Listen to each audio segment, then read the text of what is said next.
Good morning, my dear students. Welcome to Parth Online Tutorials.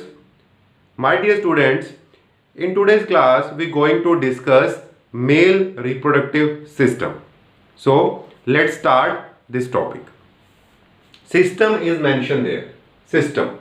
जब हम system की बात करते हैं, सिस्टम कभी कोई एक चीज से नहीं बनता, कई सारे ऑर्गन्स, कई सारे कंपोनेंट्स होते हैं जो मिलके सिस्टम बनाते हैं. तो मेल रिप्रोडक्टिव सिस्टम में भी ऐसा है. मेल रिप्रोडक्टिव सिस्टम में हमने एक नेम बड़ा कॉमन सुना है, पेनिस. लेकिन सिर्फ पेनिस ही मेल रिप्रोडक्टिव सिस्टम को नहीं बनाता है. इसके साथ कुछ और ऑर्गन्स भी हैं जो मिलके काम करते हैं और किसी भी वर्क को जो मेल रिप्रोडक्टिव सिस्टम है या इसका जो वर्क होता है उसको स्मूथली अकम्प्लिश कर देते हैं. यानी सब ऑर्गन्स मिलके काम करते हैं तो बनता है सिस्टम, जिसको हम बोलते हैं मेल रिप्रोडक्टिव सिस्टम. तो उसके लिए हमें वो कंपोनेंट्स पता होना चाहिए. We should know the components of the system and the components are urethra, glands, penis, vas deferens, scrotal sac and testes.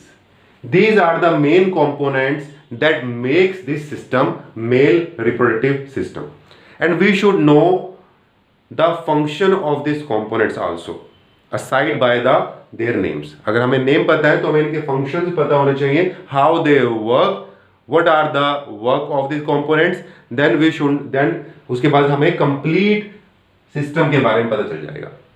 तो let's start with the major or important components of this system, and the answer is testes.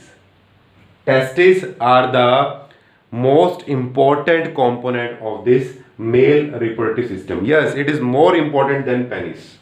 Testes. What are testes? Testes are the primary sex organ. Testes are the primary sex organ of the male reproductive system because it produces gametes. Name sperm. ये क्या produce करता है? Sperm produce करता है. And they are present in pairs. दो के उसमें present होते हैं, पेयर से प्रेजेंट होते हैं. मेल में दो होते हैं. दोनों का ही फंक्शन सेम है, to produce sperm. Plus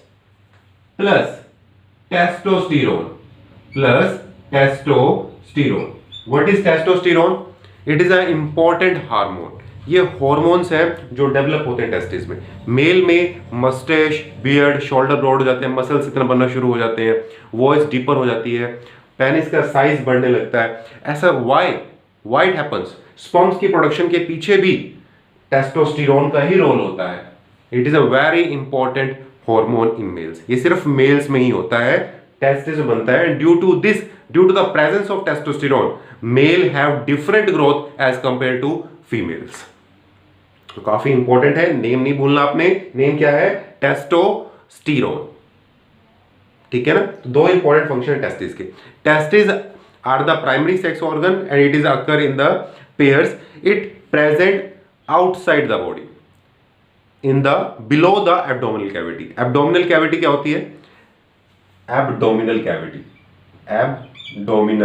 cavity जो हमारा स्टमक वाला एरिया है, स्मॉल इंटेस्टाइन वाला जो एरिया होता है उसको बोलते हैं एब्डोमिनल कैविटी. हमारा जो पेट वाला एरिया होता है, स्टमक का, स्मॉल इंटेस्टाइन का और लीवर, पैनक्रियाज का जो एरिया है, कंप्लीट को चेस्ट के नीचे का एरिया है, उसको हम एब्डोमिनल कैविटी बोलते हैं. एब्डोमिनल कैविटी के नीचे जहां पर हमारे रिप्रोडक्टिव पार्ट्स होते हैं, जहां पर हमारे पेनिस या वजाइना होता है फीमेल्स में, तो उस एरिया को हम बोलते हैं पेल्विस एरिया. उसके जो बीच का एरिया वो हमारा एब्डोमिनल कैविटी.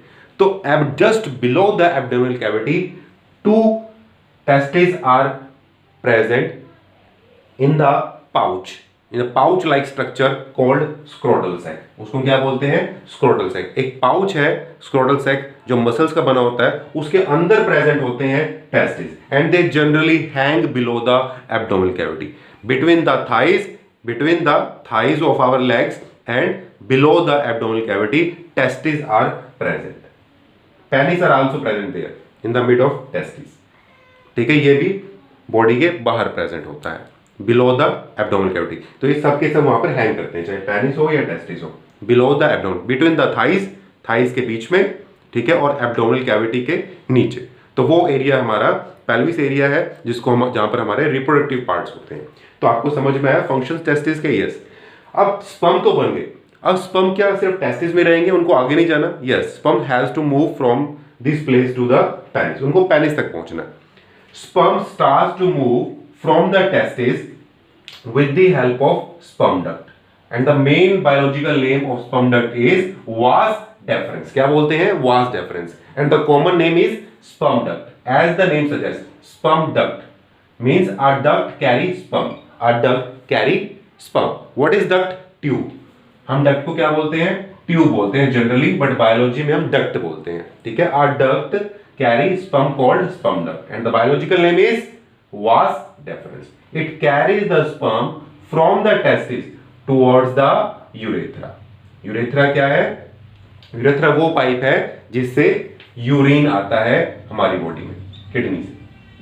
यूरिन कहां से आता है? From kidney. किडनी क्या करती है? यूरिन बनाती है, ठीक है? तो this pipe carry urine, urethra. Urethra is the pipe that carry urine from the kidney and transfer to the penis, और penis से बॉडी से बाहर जब हम यूरिनेशन करने जाते हैं, ठीक है ना? But this urethra also carry sperm, ये स्पर्म भी कैरी करती है। बट बिफोर स्पर्म, जैसे ही स्पर्म यूरेथ्रा के पास पहुंचने लगता है तो वहां पर प्रेजेंट होती हैं ग्लैंड्स। क्या प्रेजेंट होती हैं? Glands. They are the specialized structures that secrete fluids. क्या प्रोड्यूस करती हैं? फ्लूइड्स प्रोड्यूस करती हैं and transfer to the sperm duct, और स्पर्म डक्ट को ट्रांसफर कर देती है। और स्पर्म डक्ट के पास क्या है? स्पर्म। तो जब स्पर्म और फ्लूइड मिलते हैं, स्पर्म कहां से आया? टेस्टिस से। फ्लूइड कहां से? ग्लैंड से। जब स्पर्म और फ्लूइड्स मिलते हैं तो बनता है एक व्हाइट कलर का मिल्की सब्सटेंस, जिसको हम बोलते हैं सीमन। क्या बोलते हैं? Semen. It is a white colour milky substance, ठीक है, जिसके अंदर आपके स्पर्म प्रेजेंट होते हैं। Now the sperm enters into the urethra. अब स्पर्म कहां पर एंटर, जो सीमन है, अब तो सीमन बोलेंगे इसको क्योंकि फ्लूइड्स आ गए। Now semen enter into the urethra of penis. Penis के पास सीमन आ चुके हैं। Now penis transfer this semen into the vagina of female. अब ये क्या करेगा? जो पेनिस है वो फीमेल्स की वजाइना में ट्रांसफर कर देगा, इंजेक्ट कर देगा सीमन को। और वजाइना के अंदर क्या प्रेजेंट होगा? ओवम। जब स्पर्म और ओवम मिलेंगे तो बनेगा जाइगोट, और जाइगोट से न्यू ऑर्गेनिजम्स, ठीक है? So this is the main functions of the components of this system, and we know the complete information of male reproductive system. Now let my dear students, अब ये भी देख लेते हैं हम कि जो आपका स्पर्म है वो दिखने में कैसा होता है। So this is the figure, this is the diagram of sperm. Sperm कुछ ऐसा होता है. This is the head of sperm. This body is divided mainly into three parts: head, midpiece, and tail. The mid part, the body of sperm is called midpiece. The head of sperm is called the main part, the forward part is called head, and the last part is called tail. The complete information of male की जो complete information है वो head में store होती है, तो काफी important होता है ये हेड। मिड पीस क्या है? ये सिंपली बॉडी है जो उसको स्ट्रक्चर, उसको शेप प्रोवाइड करती है। और टेल क्या है? टेल वो पार्ट है जो स्पर्म को स्विमिंग में हेल्प करता है, स्विम करने के लिए। क्योंकि वजाइना में जब पेनिस इंजेक्ट करेगा स्पर्म को, then sperm have to swim there.